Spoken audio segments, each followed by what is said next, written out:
하신 여러분을 주님의 이름으로 축복합니다. 오늘 성대 형제가 전역하는 날인가요? 네, 오늘 오실 줄 알았는데 다음 주엔 뵐 수 있겠네요. 오늘 우리에게 주신 하나님의 말씀은 누가복음 10장 38절에서 42절입니다. 그리 길지 않은 말씀이니까요. 우리 다 함께 한 목소리로 읽겠습니다. 누가복음 10장 38절에서 42절입니다. 시작. 그들이 길 갈 때 예수께서 한 마을에 들어가시매 마르다라 이름하는 한 여자가 자기 집으로 영접하더라. 그에게 마리아라 하는 동생이 있어 주의 발치에 앉아 그의 말씀을 듣더니 마르다는 준비하는 일이 많아 마음이 분주한지라. 예수께 나아가 이르되 주여 내 동생이 나 혼자 일하게 두는 것을 생각하지 아니하시나이까. 그를 명하사 나를 도와주라 하소서. 주께서 대답하여 이르시되 마르다야 마르다야 내가 많은 일로 염려하고 근심하나 몇 가지만 하든지 혹은 한 가지만이라도 족하니라. 마리아는 이 좋은 편을 택하였으니 빼앗기지 아니하리라 하시니라. 아멘. 네, 오늘 말씀의 제목은 꼭 필요한 한 가지입니다. 사실 이 말씀 꼭 필요한 한 가지는 예수님께서 마르다에게 애정어린 충고를 하면서 하신 말씀인데요. 개역개정 성경에는 좀 번역이 다르죠. 설교하면서 현대인의 성경으로 다시 한번 살펴보겠습니다. 꼭 필요한 한 가지, 여러분에게 꼭 필요한 한 가지는 뭘까요? 우리에게, 우리 신앙인에게 꼭 필요한 한 가지는 뭘까요? 네, 이 그림은 어떤 화가가 그린 그림인데요. 오늘 성경 말씀, 주인공은 예수님과 마르다와 마리아인데 그 장면을 포착한 그림입니다. 가장 왼쪽에 있는 여성, 그 하인 복장을 입은 여성이 마르다, 언니고, 가장 오른쪽에 있는 여성이 금색 화려한 치마를 입은 여성이 마리아, 동생이고, 그 중간에 예수님이 계시네요. 설교 중에 2번 정도 그림도 나올 텐데 그때 또 설명하겠습니다. 네. 오늘 성경에는 예수님께서 예루살렘을 가시다가 어느 마을에 들렸다고 했습니다. 베단이라는 표현은 없는데요. 요한복음 11장에 나사로가 죽었다가 부활하는 기록이 있지 않습니까? 거기에 가족인 마리아와 마르다도 나오는데 그가 살았던 곳이 베단이라는 기록이 있습니다. 따라서 오늘 말씀의 장소는 베단입니다. 베단이는 아랍어로는 알-아자리아, 가난한 자의 집 혹은 무화과의 집이라는 뜻입니다. 바로 이 장소에 마르다, 나사로, 마리아가 살았죠. 그리고 오늘 설교의 주인공은, 예수님 빼고 주인공은 언니 마르다와 동생 마리아입니다. 네, 잘 보이실까 모르겠는데요. 우리가 성경을 공부하는데 기본적으로 암기라는 표현이 그렇습니다만 암기해야 할 몇 가지가 있긴 합니다. 그 중에 하나가 북이스라엘 망한 때 722년 기원전, 또 남왕국이 망한 때 587년 혹 586년 이러한 시점을 알아두면 좋죠. 근데 그건 못지않게 중요한 게 공간인 것 같습니다. 어디에 어떤 장소가 있었나. 예루살렘은 다 아시죠? 예루살렘 동쪽에 감람산이 있습니다. 예루살렘에서 1.1km 정도 떨어져 있죠. 직선거리로 예루살렘과 감람산 사이에 그 유명한 겟세마네 동산이 있죠. 예수님께서 로마 군인들에게 체포되시기 전에 힘들게 기도하셨던 곳. 그 감람산 혹은 올리브산이라고 하는데, 감람산은 잘 아시다시피 예수님께서 저녁에 밤에 일과를 마치고 가서 쉬던 곳이었죠. 그 오른쪽에 벳바게라는 곳이 있습니다. 예수님이 예루살렘 입성하기 전에 제자를 시켜서 내가 예루살렘 입성할 때 나귀를 타고 가야겠는데 그 나귀를 한 마리 얻어오너라 라고 말씀하셨던 곳이 바로 벳바게이고요. 오늘 설교의 무대인 베다니가 있습니다. 베다니는 예루살렘에서 직선거리가 3km인데요. 직선거리니까 아마 실제 길을 보자면 한 지하철 2정거장 정도 되는 거리에 있는 것 같습니다. 바로 이 베다니가 오늘 설교의 중심 배경입니다. 이스라엘은, 저도 참 이스라엘을 꼭 한번 가보고 싶은데요. 자료를 찾아보니까 평지는 별로 없는 것 같고요. 이렇게 산악지형입니다. 베다니도 이렇게 현대 모습인데 이렇게 생겼습니다. 이 베다니에 나사로 무덤이 있다고 합니다. 저기 주황색 표지판에 나사로 툼이라고 써 있는데 보이진 않죠. 이 나사로 무덤 근처에 한 20m 되는 거리에 나사로 기념교회가 있습니다. 1954년에 이탈리아 건축가에서 건축이 됐죠. 이 한쪽 벽면에 모자이크 벽화라고 하는데 왼쪽부터 마리아, 나사로 그리고 마르다가 모자이크 벽화로 그려져 있습니다. 오늘 설교 말씀의 주인공은 마리아와 마르다죠. 나사로는 등장하지 않습니다. 네, 현대인의 성경으로 우리 누가복음 10장 38절을 같이 읽어볼까요? 글씨가 보일 것 같은데요. 자, 읽어보겠습니다. 시작. 예수님의 일행이 예루살렘으로 가는 도중 어느 마을에 들어갔을 때 마르다라는 여자가 예수님을 자기 집으로 모셔드렸다. 네, 마르다 그 집안에서 가장 언니였던 것 같습니다. 그래서 대표로 예수님을 자기 집으로 초대한 것이죠. 아마 음식을 대접하기 위해서 초대한 것 같습니다. 성경에는 기록되어 있지 않지만 정황상 음식을 대접하기 위해서 초대한 것 같습니다. 네, 요한복음 11장에 그 나사로가 죽었다가 부활한 기록이 있는데요. 이러한 기록도 있습니다. 예수께서는, 이것은 세번역 성경입니다. 예수께서는 마르다와 그의 자매, 그러니까 마리아죠. 그의 자매와 나사로를 사랑하셨다. 성경에서 예수님이 누군가를 사랑하셨다, 누군가를 위해 눈물을 흘리셨다라는 표현이 거의 없습니다. 저는 생각해봤습니다. 왜 예수님이 그 많은 사람들 중에 직계 제자도 아닌데 마르다와 마리아와 나사로를 사랑하셨을까? 성경에 기록되어 있지 않기 때문에 상상을 해야 하는데요. 아마도 저 세 사람의 성품이 참 좋았거나 고왔거나 아니면 신앙적으로 예수님 볼 때 잘 정돈이 되어 있어서 예수님께서 사랑하신 게 아닌가라는 생각이 듭니다. 이처럼 예수님과 마르다 가정은 각별한 사이였습니다. 이 점을 고려하면 마르다가 예수님을 식사 초대한 것을 우리가 어느 정도 이해를 할 수 있죠. 네, 초대를 한 것이죠. 사랑의 마음을 품어서 예수님이 꼭 식사를 대접하고 싶었던 것 같아요. 자, 누가복음 10장 39절인데요. 제가 읽겠습니다. 현대인의 성경입니다. 그녀에게는, 마르다죠. 마르다에게는 마리아라는 동생이 있었는데 주님 앞에 앉아 말씀을 듣고 있었다. 여러분, 주님 앞에 앉아 말씀을 듣고 있었다. 이 부분을 읽으시고 우리는 별다른 감흥이 없죠, 사실은. 그렇죠? 아니 뭐 당연히 예수님 앞에 앉아서 말씀 듣는 게 뭐 대단한가라는 생각이 들 텐데 뒤에서 설명을 드리겠지만 저 듣고 있었다라는 표현은 굉장히 놀라운 표현입니다. 오늘날 우리는 잘 이해할 수 없는 놀라운 표현이죠. 네, 다시 이 그림을 보겠습니다. 가장 왼쪽에 언니가 힘들게 보니까, 자세히 보니까 무슨 사슴도 잡았고 비둘기에다가 호박에다가 과일도 있고요. 정말 일이 바빴던 것 같아요. 예수님만 대접한 게 아니라 아마 제자들도 대접을 해야 하기 때문에 열 몇 명을 대접을 해야 하니까 정신이 없었겠죠. 혼자 일을 하니까. 중간에 예수님이 있고 그 마리아, 금색 치마를 입은 마리아의 어깨가 아니죠. 그 무릎 위에 그 성경책이 한 권 있습니다. 예수님이 그 손으로 이렇게 가르치고 계시는 거죠. 물론 이 화가는 정확히 고증을 한 건 아닙니다. 성경에 어떤 음식을 먹었는지 기록이 되어 있지 않기 때문에 자신의 어떤 입장과 해석을 가미한 것인데요. 하지만 그 본질은 잘 파악한 것 같습니다. 표정이 보일까 모르겠는데 마르다는 좀 짜증나고 힘든 표정이죠. 당연히 힘들겠죠. 일을 해야 하니까. 그런데 마리아는, 동생은 어찌 보면 참 세상 편하게 앉아서 예수님과 교제를 하는 것이죠. 이 장면을 한번 설교 들으면서 머릿속에 되뇌시기 바랍니다. 한 번 더 나오는데요. 자, 앞에서 듣고 있었다라는 표현이 있지 않습니까? 이것을 그리스어로는 에쿠엔이라고 합니다. 그 기본형은 에쿠오인데요. 에쿠에는 그 아쿠오죠. 자, 네, 아쿠오의 미완료 능동태 직설법이라고 합니다. 이것을 두 가지 의미로 한번 압축을 해보겠습니다. 미완료 능동태 직설법이니까요. 다른 일에 관심을 두지 않고 오직 예수님의 가르침을 계속적으로, 그러니까 일시적으로가 아니라 계속적으로 열중한 마리아의 모습을 우리는 머릿속으로 그려야 합니다. 두 번째는 능동태라고 했잖아요. 그러니까 누가 마리아에게 너 가서 예수님 말씀 들어라고 강요한 것은 아니고요. 본인이 좋아서, 적극적으로 좋아서 예수님 앞에 가서 말씀을 들은 거죠. 그러니까 타인에 의해서가 아니라 자발적으로 예수님의 가르침을 받아들였던 겁니다. 마리아는요. 이 두 가지를 생각해 보시면 될 것 같아요. 자, 예수님의 여성관은 굉장히 독특했습니다.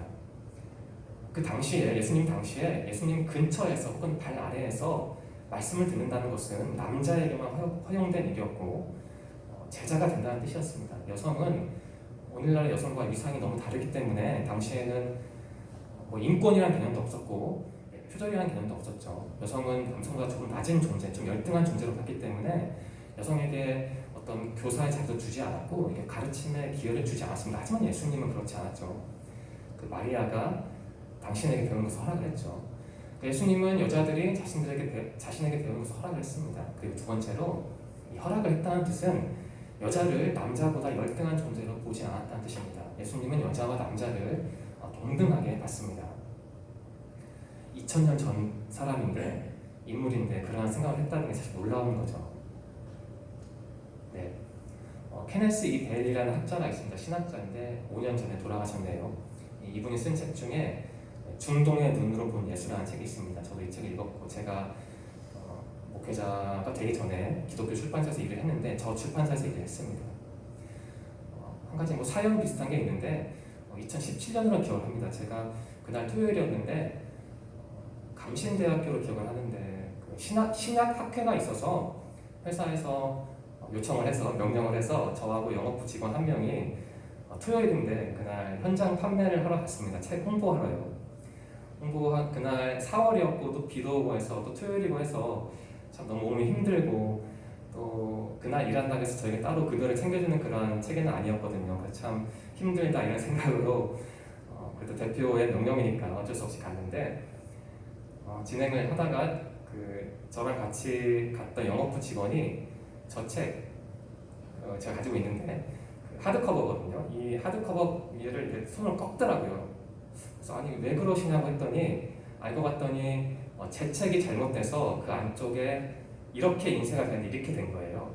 그러니까 책의 가치가 없는 거죠. 유통이 되면 안 되니까 그 영업부 직원은 직업 정신을 발휘해서 그 책을 파기하려고 표지를 꺾었습니다. 그래서 버리려고 한 거죠. 그래서 책도 비싸거든요. 3만 원 좀 넘는데 그래서 혹시 이왕 버릴 거면 나 주면 안 되냐고 요청했더니 기꺼이 주더라고요. 그래서 그 책을 받았고 바로 읽지는 않고 한 1년 정도 묵혀두다가 읽었습니다. 그런데 읽어보니까 정말 그 보석 같은 책이었거든요.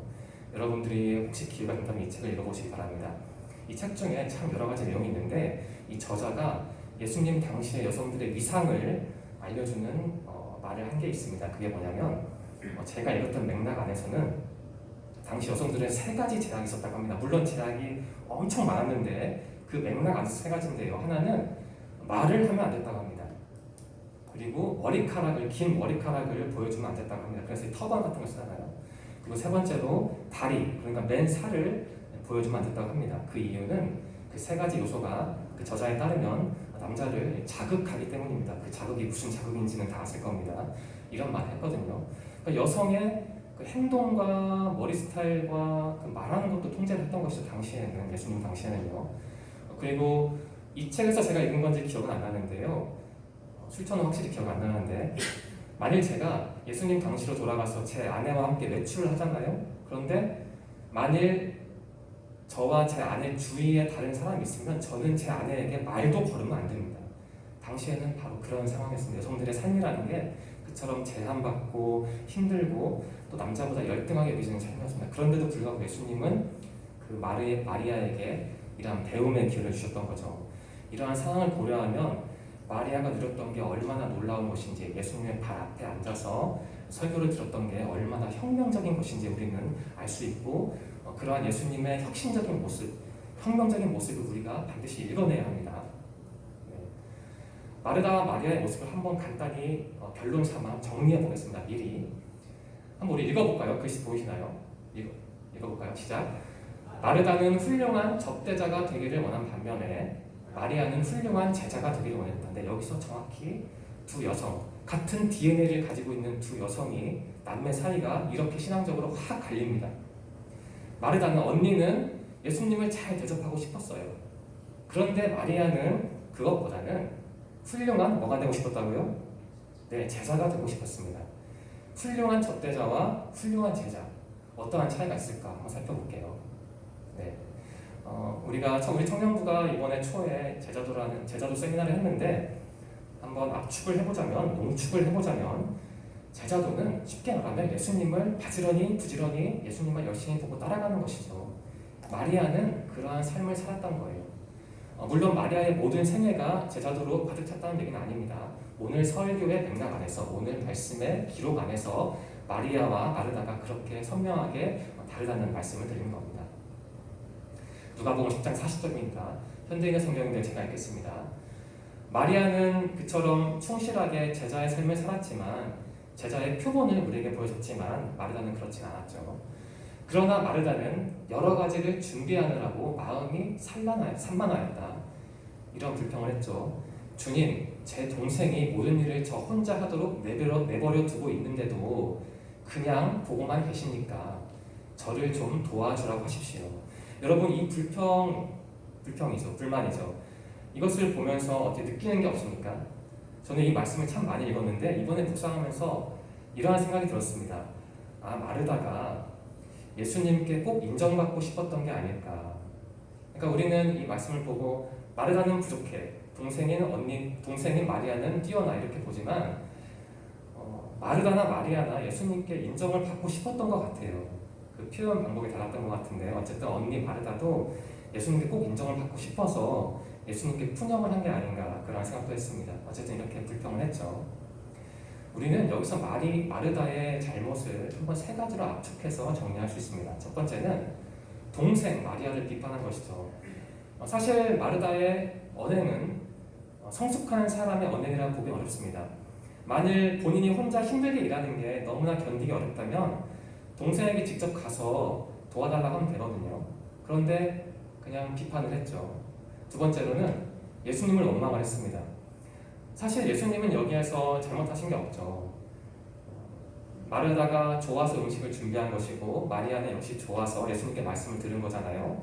그러니까 예수님은 아무런 잘못이 없는데 마르다는 예수님께 원망을 한 것이죠. 아마 앞에서 말씀드린 것처럼 꼭 인정을 받고 싶어서 투정을 부린 것 같아요. 세 번째는 마르다는 자신의 행위, 그 음식 준비겠죠. 음식 준비를 내가 음식 준비하는 게 참 옳은 일이다. 이것을 증명하고 싶었던 것 같습니다. 사람에게는 3대 욕구 외에 인정받고 싶은 욕구가 있는 것 같습니다. 남한테 꼭 인정받고 싶다. 그런데 예수님 앞이라면 더 인정을 받고 싶었겠죠. 그래서 마르다는 아마도 그 인정받고 싶은 욕구가 가득 찼던 것 같습니다. 마음속에요.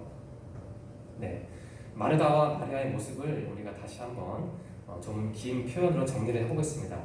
여러분이 먼저 마르다를 세 줄 한번 읽어주실까요? 시작. 마르다는 예수가 자기 편이 되어줄 것을 기대했다. 마르다는 매우 가치 있는 일을 수행하고 있긴 했지만 다른 사람이 하고 있는 일에 대해 마음을 졸이고 있다. 네, 여기 보니까 중요한 표현이 있네요. 예수님이 자기 편이 되어주길 바랬다. 그러니까 앞에서 말씀드린 것처럼 내가 예수님께 꼭 인정받고 싶다. 아마 제 생각에, 제 상상에 이것은 성경에 기록되어 있지 않기 때문에 저만의 생각일 뿐인데요. 혹시 언니 마르다가 동생 마리아에게 어떤 시샘할 만한 요소가 있었지 않았을까라는 생각도 했습니다. 그래서 동생이 좀 싫어서 동생이 자기보다 어쩌면 잘 나가는 게 싫어서 아마 그러한 투정을 부린 게 아닐까. 예수님을 꼭 내 편으로 만들어야겠다 이런 생각을 한 게 아닐까 하는 생각이 들었습니다. 이런 문장이 또 있죠. 다른 사람이 하고 있는 일에 대해 마음을 졸이고 있다. 이 장면만 놓고 보자면 왜 마리아가 신앙적으로 우수하고 언니 마르다는 신앙적으로 부족한지를 알 수 있습니다. 마르다는 다른 사람을 참 많이 신경을 썼어요. 그런데 마리아는 예수님과 자신의 관계만을 봤잖아요. 그 예수님의 발 앞에서 배웠으니까. 이 모습을 물론 일반화한 것이지만은 우리 신앙에 적용할 수 있을 것 같습니다. 과연 내가 신앙생활 하면서 나와 남을 너무 심하게, 물론 비교를 안 할 수는 없죠. 다만 평균 이상으로 과도하게 비교하느라 정작 나와 예수님의 관계를 놓치는 건 아닐까. 내가 혹시 마르다처럼 행동하고 생각했던 것은 아닐까. 이러한 반성도 해볼 필요가 있을 것 같습니다. 좀 길지만 마지막 마리아 부분도 한번 같이 읽어볼까요? 시작. 마리아가 하고 있는 일에는 무언가 잔잔한 것이 자리 잡고 있다. 종종 삶의 바쁘고 분주함 속에서 우리는 주님 앞에서 네, 마리아가 하고 있는 일은 무언가 잔잔한 것이 자리하고 있다. 네, 마리아는 오늘 설교 말씀에서 아무런 말도 하지 않습니다. 오직 마르다와 예수님만 대화를 하는 거죠. 마르다는 일방적으로 불평을 늘어놓고 예수님은 달래는 것이죠. 마리아는 가만히 있었는데 참 마리아의 행동을 보면은 잔잔하게 보여요. 그냥 예수님 앞에 나가서 설교를 들었거든요. 가르침을 받았거든요. 우리도 삶이 때로는 고단하고 또 우리 마음이 산란하지만 누구도 예외는 아닌 것 같아요. 아주 갓난아기 아닌 이상은 누구나 번뇌하고 고민하는 부분이 있을 텐데 그러한 것이 있음에도 불구하고 마리아처럼 시간을 정해서 가능하다면 공간도 정해서 예수님 앞에 나아가는 그러한 근기와 용기와 지혜가 우리에게 필요하다는 것을 이 말씀이 교훈하고 있는 것 같습니다. 네, 마르다의 모습을 간략히 정리하면 그냥 불평하고 있는 거죠. 나도 인정받고 싶다. 왜 나만 일을 하는가? 너무 일이 많다. 왜 내 동생은 그렇게 예수님 옆에서 공부하고 있는데 나만 이렇게 고생을 해야 하지? 그냥 불평, 처음부터 끝까지 불평만 한 것이죠. 그런데 마리아는 이러한 모습을 보인 것 같아요. 이 사진은 제가 픽사비에서 찾은 사진인데 그 사진에 대한 원 저자의 어떤 의도와 설명은 기록되어 있지 않고 자유롭게 다운받을 수 있는 사진인데요.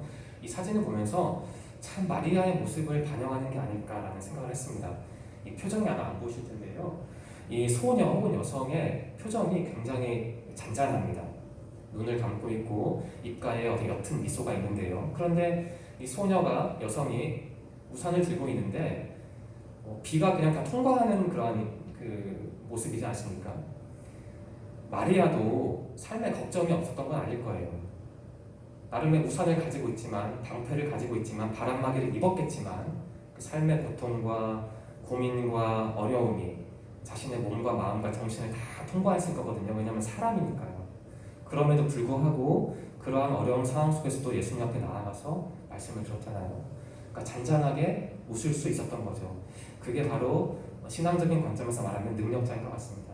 아무리 삶이 고난해도 어려워도 힘들어도 남친이 날 괴롭혀도 여친이 내 말을 안 들어도 그러한 상황에 굴하지 않고 주님을 사랑하고 주님만 찾고 주님을 의지하는 삶, 그리고 그러한 삶 속에서 잔잔함, 마음의 잔잔함이 있죠. 그 잔잔함을 발굴하는 삶, 바로 그러한 사람이, 마리아 같은 사람이 신앙적으로 볼 때 능력자가 아닐까라는 생각이 듭니다.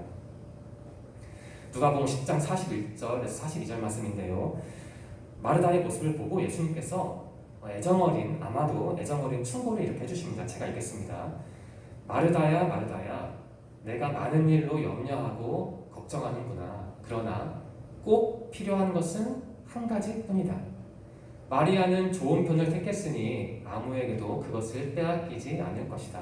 네, 현대인의 성경에는, 그리고 영어 NIV 성경과 KJV 성경에도 필요한 것은 한 가지뿐이다, 혹은 꼭 필요한 것은 한 가지뿐이다, 이렇게 번역이 되어 있고, 이게 조금 더 권위 있는 번역으로 간주되고 있습니다. 꼭 필요한 것은 한 가지뿐이다.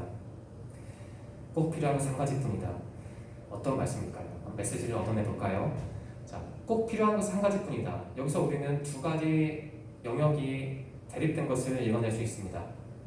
마리아와 마르다죠. 마르다는 많은 일을 하고 있었죠. 근데 마리아는 꼭 필요한 한 가지를 하고 있었죠. 예수님을 찾은 것, 예수님께 나아온 것, 예수님을 마음에 담아둔 것, 그 일을 한 것이죠. 마리아는 쉽게 말하면 어떤 학자는 이렇게 정리하더라고요. 제자직을 선택했다, 이렇게 말을 합니다. 그러니까 제자로서의 삶을 그 상황 가운데서 선택했다, 이런 평가를 내립니다. 이런 것이죠. 주님의 말씀을 통해 살려고 다짐하고 실천했던 것이죠. 그래서 예수님 앞에 나아가서 말씀을 들었던 거죠. 그런데 중요한 부분인데요. 마르다는 이렇게 정리가 됩니다. 예수님이 호스트, 주인이고 마르다는 게스트, 손님인데 마르다는 그 반대로 생각을 했던 거예요. 음식을 대접했던 것은 하나의 상징적인 행위로 볼 수 있습니다. 음식을 대접받는 분은 예수님이고 손님이고, 음식을 대접하는 사람은 마르다였잖아요. 주인이었잖아요. 그러니까 마르다는 이렇게 해석할 수 있죠. 마리아는, 동생은 예수님을 자신의 삶의 호스트로 여겼고 자신은 게스트로 봤던 거예요. 내 주인은 예수님이니까 나는 예수님께 받아 먹으면 돼, 이런 생각을 했지만 언니 마르다는 반대로 생각했던 것입니다. 내가 주인이고 예수님은 게스트지, 내가 예수님께 제공해야 해, 이러한 생각을 했던 것이죠. 이렇게 해석할 수도 있습니다. 이 해석을 듣고 나니까 이 장면이 좀 이해되지 않습니까? 마르다, 왼쪽에 있는 마르다, 한여복을 입고 힘든 얼굴로, 표정으로 예수님과 동생을 원망하고 있죠.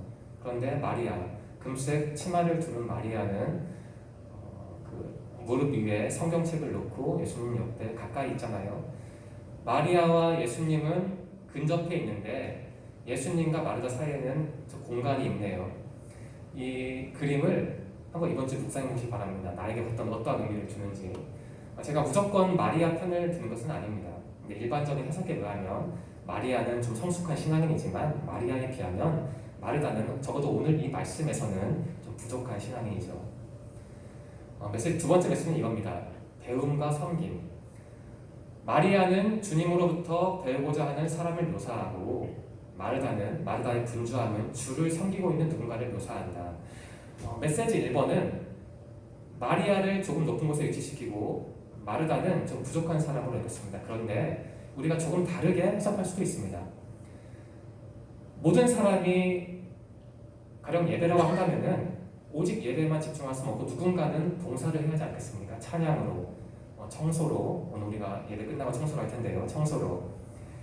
그런데 꼭 말씀을 듣는 것뿐만 아니라 청소를 하고 교회 행정을 하고 그 기타 교회가 잘 운영되도록 노력하는 것도, 그러니까 마르다 같은 일을 하는 것도 분명히 중요하다는 거죠. 검은색 글씨가 이점을 보여주네요. 제자들은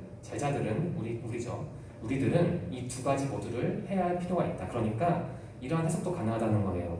물론 마리아는 신앙적으로 수준이 높고 마르다는 부족했다 이렇게 볼 수도 있지만 좀 다르게 보면, 다른 각도에서 보면 마르다의 분주함을 우리가 역시 실천해야 하고 마리아의 모습도 우리가 우리 삶 속에서 우리의 몸과 마음으로 구현해야 한다 이렇게 볼 수도 있습니다. 그러면 좀 균형적으로 보이죠.